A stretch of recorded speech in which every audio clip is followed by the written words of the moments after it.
네, 오늘도 우리는 본회의장에서 열심히 싸우고 있습니다. 총리님도 예전보다 화가 좀 많아지시는 것 같은데요. 좋은 소식을 두 가지 말씀드리겠습니다. 저는 오늘 총리님과 싸우지 않을 겁니다. 그리고 곧 퇴근하실 수 있습니다. 제가 뒤에서 두 번째이기 때문에요. 총리님, 저희가 지금 제21대 국회 마지막 정기회를 보내고 있습니다. 저도 마지막이니만큼 비장한 각오를 했고요. 오늘 대정부 질문도 그런 마음으로 나와 있습니다. 대정부 질문 첫날은 정치에 관한 질문 시간입니다. 총리님은 김영삼, 김대중, 노무현, 이명박 그리고 윤석열 정부까지 5정부에 걸쳐서 보수 진보를 가리지 않고 고위직을 역임한 진기록의 보유자이십니다. 가볍게 질문 먼저 드리려고 하는데요. 이렇게 중용되시는 이유는 무엇이라고 생각하십니까? 그 부분은 정말 모르겠습니다. 네. 자화자찬을 하실 수 있는 타이밍인데도 단호히 철벽을 치시는 겸손함이라고 제가 생각을 하겠습니다. 이런 총리님과 오늘 정치에 관한 질문 시간에 정치 토론을 한번 해보려고 합니다. 질문 요지서를 짧게 보내드렸는데요. 대한민국 국격에 맞게 진지하고 유익한 국격 토론이 되기를 기대합니다. 먼저 총리님은 노무현 정부의 마지막 국무총리셨고 지금은 윤석열 정부의 첫 번째 국무총리이십니다. 총리님께서 그때와 지금을 비교해 보셨을 때 우리 정치는 무엇이 같고 또 무엇이 다릅니까? 당시에 노무현 대통령께서는 제가 총리로 취임했을 그때의 당을 탈당하셨습니다. 그래서 여야가 없었습니다. 그런 과정에서 법적으로는 일종의 정치내각, 중립내각을 구성을 했고요. 그러니까 물론 모든 그 법안이나 예산 같은 것에 대해서 저희는 똑같이 여야에 대해서 설명도 드리고 협의도 하고 했었습니다. 그렇기 때문에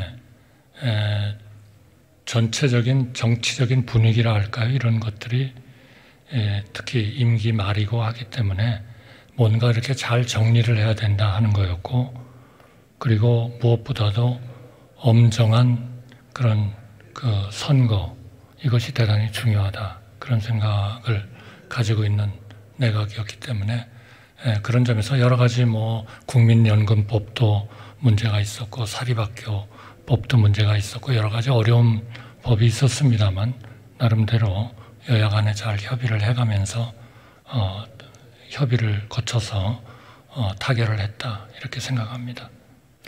저는 사실 그 노무현 정부의 국무총리를 하시던 그 2007년에 전 중학생이라 방금 말씀하신 걸 자료로만 파악을 했거든요. 그러면 그래도 당시에는 협치가 좀 잘 되었던 것 같습니까? 말하시는 걸. 당시에는 제가 아까 잠깐 말씀드렸던 각 위원회별로 총리 공관으로 여야 동반으로 초청을 했을 때 저희가 초청했던 모든 위원회는 다 응해 주셨습니다. 근데 지금은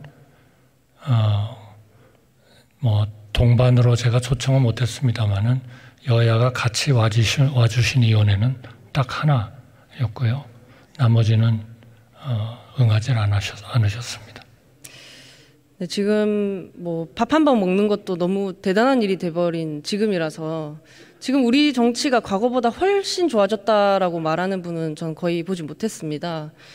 차라리 민주화 이후 근 40년 중에 지금이 가장 최악이다라거나 적어도 옛날이나 지금이나 똑같이 최악이다, 그렇게 평가를 하시거든요. 정치가 바뀌어야 대한민국이 바뀐다라는 말 저보다 많이 들어보셨을 텐데 전 고개가 갸우뚱해집니다.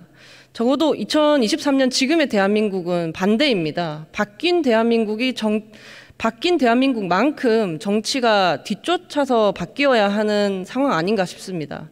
오늘도 보면은 몇몇 정치인들의 유튜브 각은 있었던 것 같은데 국민들께 남는 건 그만큼 또 있었을까 싶기도 하고요. 총리님께서 생각하시기에 지금 정치가 해결해야 할 문제로 어떤 게 있다고 생각하십니까? 기후위기라든지 그런 것들. 저는 여러 가지가 있겠습니다만은 한 두 가지만 좀 말씀드리고 싶습니다. 우선은 이 정치가 대단히 중요하고 우리 국가의 미래를 결정하는 그러한 하나의 중요한 국가의 분야이기 때문에 우선 좀 합리성, 과학, 지성 이런 것들이 지배하는 그런 정치가 정말 되기를 간절히 평소에 희망을 해봅니다. 그러면 매번 이렇게 4년마다 의원님들께서 다시 선거를 통해서 오시는데 그러면 당신은 후퇴하고 있는 것처럼 느끼느냐 어떻게 느끼느냐 하면 저는 그거는 절대로 진전되고 있고 더 나아지고 있다 이렇게 봅니다. 아마 조금 이해하시기는 어려울 텐데요. 저는 수십 년 동안 정부에 있었고 또 많은 의원님들하고 논의도 해본 사람 중에 하나입니다.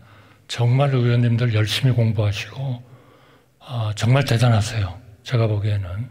그런데 이제 다만 그런 것들이 저는 그게 왜 그럴까를 명확히 알지 못하겠습니다. 그러나 저는 이런 SNS와 같은 옛날과는 전혀 달라진 하나의 그 커뮤니케이션의 환경 이런 것들이 정말 불행하게도 우리가 듣고 싶은 것만 듣도록 만드는 그러한 분위기를 계속 만드는 거 아닌가. 어떤 사람들은 그거를 확증 편향적인 그런 그 트렌드라고 얘기하기도 하고 AI가 작동을 해가지고 자기가 몇 개 유튜브를 들어보면 그 다음부터는 똑같은 비슷한 얘기만 하는 유튜브만 계속 그 공급을 해주는 저는 굉장히 그 부분은 큰 하나의 우리의 약점이다 그렇게 생각을 저는 개인적으로는 합니다. 제가 지금 무슨 정치학자도 아니고 잘은 모르겠습니다만 따라서 이렇게 정치가 자꾸 이렇게 양극화가 될 그런 소지를 엄청 가지고 있는 겁니다. 그러니까 우리 정부도 그렇고 우리 정치권도 그렇고 여야 모두가 정말 이것이 국가를 위한 것이 아니니까 정말 우리가 지성과 타협과 또 과학과 이런 것이 지배를 하게 하고 정말 저희가 많이 얘기합니다만 가짜뉴스, 괴담, 무슨 선동, 과학에 근거되지 않은 거 이런 것들은 정말 우리가 좀 배제를 하는 그런 노력들을 하지 않으면 저는 우리 정치가 정말 좀 저희가 원하는 그런 쪽으로 가기가 굉장히 어려운 환경이다. 저는 감히 그렇게 말씀을 드립니다. 제가 틀렸는지 모르겠습니다. 아니요, 말씀하신 것 중에 좀 답답함도 느껴지고요. 중간에 그래도 후퇴는 아니다, 진전은 하고 있다라는 말씀에서 사실 저는 잘 모릅니다만 선배님이 그렇게 말씀하셨기 때문에 지금의 어떤 만나고 대화하지 않는 이 정치 뭐든 해결할 수 없을 것 같은 상황도 좀 나아지기 위한 고통이 아닌가라고 좀 기대를 하고 싶어집니다. 말씀하신 것처럼 1987년 민주화 이후에 대한민국 GDP만 해도 12배 성장을 했습니다. 대한민국은 이미 글로벌 차원의 시차는 없는 나라고요. 지금 대한민국 시민에게 미국을 향한 경외심이라거나 일본에 대한 열등감은 없다고 생각합니다. 하지만 언론은 양극단 진영 정치라고 부르는 그런 상황이 지속되고 있고요. 저는 이걸 87년 체제라고 부르는데요. 정치는 오늘도 그 시절 산업화 그리고 민주화로 나뉘어서 싸우고 있습니다. 예를 들어 독재 정권의 후예와 친일파를 박멸하자거나 공산 전체주의와 반국가 세력을 절멸하자고 합니다. 수준도 또 수준이지만 남는 게 없으니까 싸움이 덧없습니다. 두 진영 모두에 속했던 경험이 있는 분으로서 총리님께서는 어디서부터 잘못됐다고 생각하십니까? 우선 가장 중요한 것은 우리가 지금 방금 의원님께서 87년 이후에 GDP가 12배 늘었다. 12배 는 거는 맞습니다. 그러나 GDP가 12배 는 것만이 우리 국민 생활의 행복이나 우리 국가의 발전의 전부는 아니라고 생각합니다. 그리고 어떻게 보면은 앞으로 이런 그 전 세계적인 이런 지정학적인 문제라든지 경제적인 문제 이런 것들로 봤을 때에는 우리 정치가 지금 의원님께서 걱정하신 대로 정말 그렇게 잘 운영이 되지 않으면 저는 항상 이 정도에서 저는 스톱하지 않을까, 정지되지 않을까를 걱정합니다. 그럴 가능성이 굉장히 많습니다. 그러니까 우리의 후손, 우리의 후배들을 위해서 정말 모두가 정말 잘해야 된다. 그렇지 않으면 저는 희망은 없다. 저는 오히려 그렇게 말씀드리고 싶습니다. 현재 수준은 유지할 겁니다. 그러나 더 나아지는 것은 어려울 거다. 그렇게 생각합니다. 저는 지금 이 나아지기 힘든 양극단 진영 정치가 세 가지 제도 때문에 심화했다고 생각하거든요. 첫째로는 모든 행정부 관료가 대통령 한 사람의 입만 쳐다보게 되는 그런 제왕적 대통령제가 있고, 두 번째로 상대편이 똥볼 차면 집권하고 까짓거 집권 못해도 제1야당 하면 되는 승자 독식의 선거제도, 그리고 세 번째로 공천 받으려면 당이 상식과 멀어져도 눈 감아야 하는 공천제도 내지 정당 문화라고 봅니다. 이 세 가지 요인이 정확히 같은 시간에 같은 공간에 모였더니 최악의 정치가 돼버려서 정치 혐오는 깊어졌고 극렬 지지자를 제외한 그런 평범한 시민은 다 무당층이 돼버린 게 아닌가 하는데, 혹시 공감하십니까? 저는 세 가지에 대해서 다 동의합니다. 그래서 첫 번째, 소위 말하는 그 대통령의 권력 집중, 이 문제가 정말 집중이 됐다 이렇게 생각하지 않는 분도 꽤 있습니다만, 그러나 이런 문제의식이 있기 때문에 책임 총리제라든지 장관, 국무위원회 책임제라든지 이런 것들을 계속 그 행정에 반영하려고 노력을 하는 거 아닌가 싶습니다. 물론 그런 것들이 전체적으로 5년이라는 주어진 하나의 임기 내에 많은 하나의 국가를 변화시키고 개혁하고자 하는 그런 거에 미흡할지는 모르겠습니다만, 우리가 그러한 그 분권, 이것이 필요하다면 아마 우리가 10개를 이루고자 하는 것을 아마 한 7개만 이루는 것으로 만족해야 될지도 모르겠습니다. 두 번째, 우리는 집권 못해도 하여튼 상대방이 잘못하는 게 좋다. 또 공천의 혁신, 이것도 정말 근본적인 제도라고 저는 생각합니다.